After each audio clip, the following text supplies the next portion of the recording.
Hello my dear students, मैं assistant professor सपना Solanki DElEd second year के स्टूडेंट्स के लिए आज मैं व्यक्तित्व टॉपिक लाई हूँ। व्यक्तित्व क्या है, सबसे पहले इसको जान लेना जरूरी है। व्यक्तित्व से अभिप्राय व्यक्ति के रूप, रंग, कद, लंबाई, चौड़ाई, मोटाई, पतलापन यानी कि व्यक्ति के शारीरिक संरचना, व्यवहार एवं मृदुभाषी होने से लगाया जाता है। ये समस्त गुण व्यक्ति के समस्त व्यवहार का ही दर्पण है।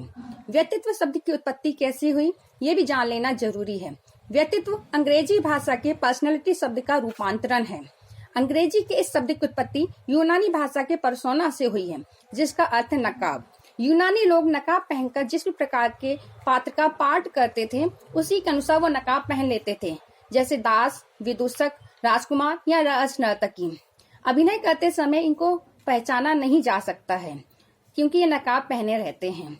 अब इसकी कुछ परिभाषाएं देख लेते हैं। ऑलपोर्ट की बहुत ही महत्वपूर्ण परिभाषा है, व्यक्तित्व व्यक्ति में उन मनोशारीरिक अवस्थाओं का गतिशील संगठन है जो उसके पर्यावरण के साथ उसका अद्वितीय सामंजस्य निर्धारित करता है। दूसरी परिभाषा डेसिल की है, व्यक्तित्व व्यक्ति के संगठित व्यवहार का संपूर्ण चित्र है।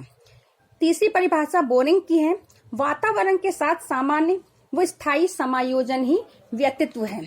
इसके बाद हम व्यक्तित्व की कुछ महत्वपूर्ण विशेषताएं हैं, उनको जान लेना जरूरी है। तो व्यक्तित्व की सबसे पहली और मुख्य विशेषता है आत्मचेतना। व्यक्ति में आत्मचेतना होने के कारण ही उसमें व्यक्तित्व पाया जाता है। दूसरा है सामाजिकता। मनुष्य जन्म से ही सामाजिक प्राणी है, लोगों के सुख दुख में वो भाग लेता है, इसी कारण उसमें व्यक्तित्व का भी पाया जाना जरूरी है। तीसरा सामंजस्यता। तो सामंजस्य स्थापित करने के लिए मनुष्य दूसरे के सुख दुख में साथ देता है, सामंजस्य करता है, तभी उसके व्यक्तित्व का भी निर्माण अच्छा होता है। चौथा है व्यक्ति के जीवन में कोई न कोई निर्देशित लक्ष्य की प्राप्ति होती है, उस लक्ष्य की प्राप्ति से अनुसार ही व्यक्ति अपने व्यक्तित्व का निर्माण करता है। पांचवा है दृढ़ इच्छा शक्ति। इस इच्छा शक्ति के कारण ही हम अपने व्यक्तित्व का निर्माण करते हैं। शिष्ट है शारीरिक एवं मानसिक दशा। जो व्यक्ति शारीरिक या मानसिक रूप से जितना ज्यादा मजबूत होगा, सुंदर होगा, उसी प्रकार से उसके व्यक्तित्व का भी निर्माण होता है। एकता व एकीकरण, ये व्यक्तित्व की सातवीं विशेषता है। जिस प्रकार व्यक्ति के शरीर का कोई अवयव अकेला कार्य नहीं करता है, उसी प्रकार व्यक्तित्व का भी अकेला कोई भी भाग कार्य नहीं कर सकता। इसमें व्यक्ति का शारीरिक, मानसिक, सामाजिक, नैतिक सभी गुण एकता और एकीकरण के साथ व्यक्तित्व का निर्माण करते हैं। और अंतिम विशेषता है विकास की निरंतरता। विकास की निरंतरता के कारण उसमें कभी स्थायित्व नहीं आता है। व्यक्ति के कार्य, उसके व्यवहार, अनुभव, स्थिति आदि में परिवर्तन होता जाता है और उसी के अनुसार समय समय पर व्यक्ति का जो व्यक्तित्व है वो भी बदलता जाता है। अब हम देखेंगे व्यक्तित्व के प्रकार। व्यक्तित्व का वर्गीकरण जो है अलग अलग मनोवैज्ञानिकों ने अलग अलग प्रकार से किया है। मुख्यतः ये 3 प्रकार से है, शारीरिक रचना प्रकार, समाजशास्त्रीय प्रकार और मनोवैज्ञानिक प्रकार। तो शारीरिक रचना प्रकार जो है, इसमें जर्मन विद्वान क्रेचमर ने एक पुस्तक प्रकाशित की, फिजिक्यू एंड कैरेक्टर्स। इसमें उन्होंने शरीर रचना के आधार पर व्यक्तित्व को 3 भागों में बांटा है, शक्तिहीन, खिलाड़ी और नाटा। दूसरा है समाजशास्त्रीय प्रकार। स्प्रेंगर ने अपनी जो पुस्तक टाइप्स ऑफ मैन में व्यक्ति के सामाजिक कार्य और स्थिति के आधार पर व्यक्तित्व के 6 प्रकार बताए हैं। पहला है सैद्धांतिक, आर्थिक, सामाजिक, राजनैतिक, धार्मिक और कलात्मक। तीसरा है मनोवैज्ञानिक प्रकार। मनोवैज्ञानिकों ने मनोवैज्ञानिक लक्षणों के आधार पर व्यक्तित्व का वर्गीकरण किया है। इसमें जुंग का वर्गीकरण सबसे महत्वपूर्ण है। जुंग ने अपनी पुस्तक साइकोलॉजिकल टाइप्स में व्यक्तित्व के मुख्यतः 2 प्रकार बताए हैं, अंतर्मुखी और बहिर्मुखी। अंतर्मुखी, इस व्यक्तित्व के लक्षण, स्वभाव, आदतें, अभिवृत्तियां अन्य चालक बाह्य रूप में प्रकट नहीं होते हैं, इसलिए इनको अंतर्मुखी कहा जाता है। इसका विकास बाह्य रूप में न होकर आंतरिक रूप में होता है। अंतर्मुखी मनुष्य अपने आप में अधिक रुचि लेते हैं, वे अपने को बाह्य रूप में सामंजस्य स्थापित करने में असफल होते हैं। इनमें आंतरिक विश्लेषण करने की मात्रा भी बहुत कम पाई जाती है। ये लोग दूसरों के साथ घुलते मिलते बहुत ही कम हैं। ये व्यक्ति कल्पना के सागर में उड़ान भरते हैं। कभी कभी ये व्यक्ति आदर्शवादी भी बन जाते हैं। तो अंतर्मुखी व्यक्तित्व में मुख्यतः दार्शनिक और विचारक आते हैं। दूसरा है बहिमुखी। इस व्यक्तित्व के मनुष्य जो है अंतर्मुखी व्यक्तित्व वाले मनुष्यों के जस्ट विपरीत होते हैं। बहिमुखी व्यक्तित्व वाले व्यक्ति जो हैं उनका झुकाव बाह्य तत्वों की ओर बहुत होता है। वे अपने विचारों को, भावनाओं को स्पष्ट रूप में व्यक्त करते हैं।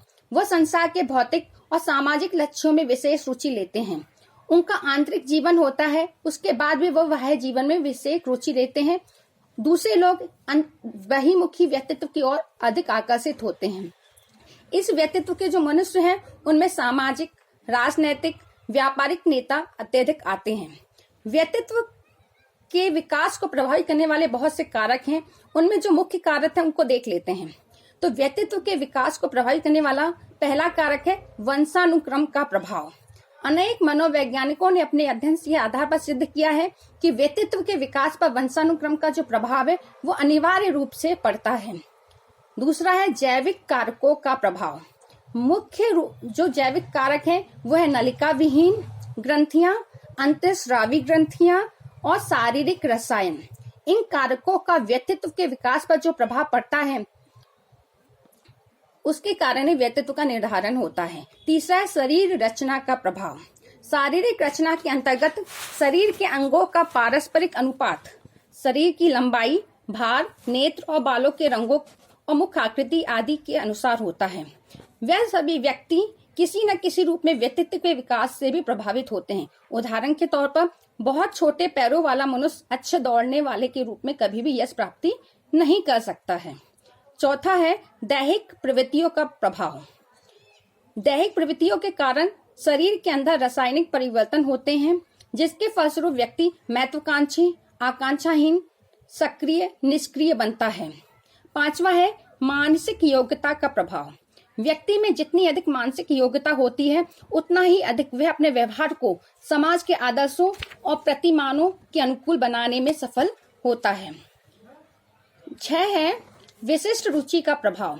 मनुष्य के व्यक्तित्व का विकास उसकी सफलता के अनुपात में ही होता है।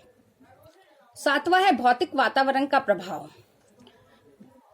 भौतिक या प्राकृतिक वातावरण अलग अलग प्रकार का होता है। उसी के अनुसार देश विदेश में के जो निवासी हैं उनके व्यक्तित्व में भी अंतर देखा जाता है। यही कारण है कि मरुस्थल में रहने वाले लोग और हिम प्रदेश में रहने वाले लोगों का व्यक्तित्व अलग अलग होता है। 8वां है सामाजिक वातावरण का प्रभाव। बालक जन्म के समय केवल मानव पशु के समान होता है। उसे न बोलना आता है, न कपड़े पहनना, उसका कोई आदर्श नहीं होता है और न वो किसी प्रकार का व्यवहार करना ही जानता है। पर सामाजिक वातावरण के संपर्क में आकर उसमें धीरे धीरे परिवर्तन होने लगते हैं। वो अपनी भाषा, रहन सहन के ढंग, खाने पीने का तरीका सीख जाता है। इस प्रकार उसमें व्यक्तित्व का भी निर्माण हो जाता है। 9 है सांस्कृतिक वातावरण का प्रभाव। समाज व्यक्ति का निर्माण करता है। संस्कृति उसके स्वरूप को निश्चित करती है। प्रत्येक संस्कृति की अपनी अपनी मान्यताएं, रीति रिवाज, रहन सहन, धर्म, कर्म आदि होते हैं। मनुष्य जिस संस्कृति में जन्म लेता है उसके अनुसार ही उसका लालन पालन होता है। उसी के अनुसार व्यक्ति का जो व्यक्तित्व है उसका भी निर्माण होता जाता है। 10वां है परिवार का प्रभाव। व्यक्तित्व के निर्माण का जो कार्य है परिवार में ही आरंभ होता है। यदि बालक को परिवार में प्रेम, सुरक्षा, वातावरण प्राप्त होता है तो उसमें साहस, स्वतंत्रता, आत्मनिर्भरता जैसे आदि गुण विकसित होते हैं। इसके जस्ट विपरीत यदि बालक को घर में छोटी छोटी बातों पर डांटा या फटकारा जाता है तो बालक के अंदर असत्यभाषी, चोरी करना आदि दुर्गुण उत्पन्न हो जाते हैं। उसके अनुसार ही बालक का जो व्यक्तित्व है वो बनता है। 11 है विद्यालय का प्रभाव। व्यक्ति के व्यक्तित्व के विकास में विद्यालय की भी जो बातें हैं उनका प्रत्यक्ष अप्रत्यक्ष प्रभाव पड़ता है। जैसे बालक का पाठ्यक्रम, अनुशासन, शिक्षक छात्र संबंध, खेल कूद, इनके आधार पर बालक में प्रेम, सहानुभूति, दया, इनके आधार पर भी बालक का जो व्यक्तित्व है उनका निर्माण होता है। और सबसे अंतिम है 12वां बिंदु, प्रभावित करने वाले अन्य कारक। तो व्यक्तित्व के विकास को प्रभावित करने वाले अन्य जो कारक हैं उसमें बालक का आस पड़ोस, परिवार की इकलौती संतान होना, बालक में किसी भी शारीरिक या मानसिक रूप से दोष होना, संवेगात्मक असंतुलन, माता की मृत्यु या पिता की मृत्यु के कारण प्रेम का भाव, मेला, सिनेमा घर, धार्मिक स्थल, आराधना स्थल आदि की भी प्रभाव बालक के व्यक्तित्व पर पड़ता है। निष्कर्ष में हम केवल इतना कह सकते हैं कि व्यक्तित्व के विकास पर अनेक जो कारक हैं उनका प्रभाव पड़ता है। इस प्रभाव का समग्र रूप से अध्ययन करके ही व्यक्तित्व के विकास का जो वास्तविक परिधि है उसका अनुमान लगाया जा सकता है। ऐसा करते समय इस बात का ध्यान रखा जाना चाहिए कि कोई भी कारक बालक के व्यक्तित्व को प्रभावित कर रहा है, शक्तिशाली है, ये किसी पर्यावरण संबंधी कारक है जिससे बालक का व्यक्तित्व का अच्छा निर्माण हो, उस प्रकार का वातावरण बालक को प्रदान किया जाना चाहिए। इसी के साथ ये टॉपिक एंड होता है। धन्यवाद।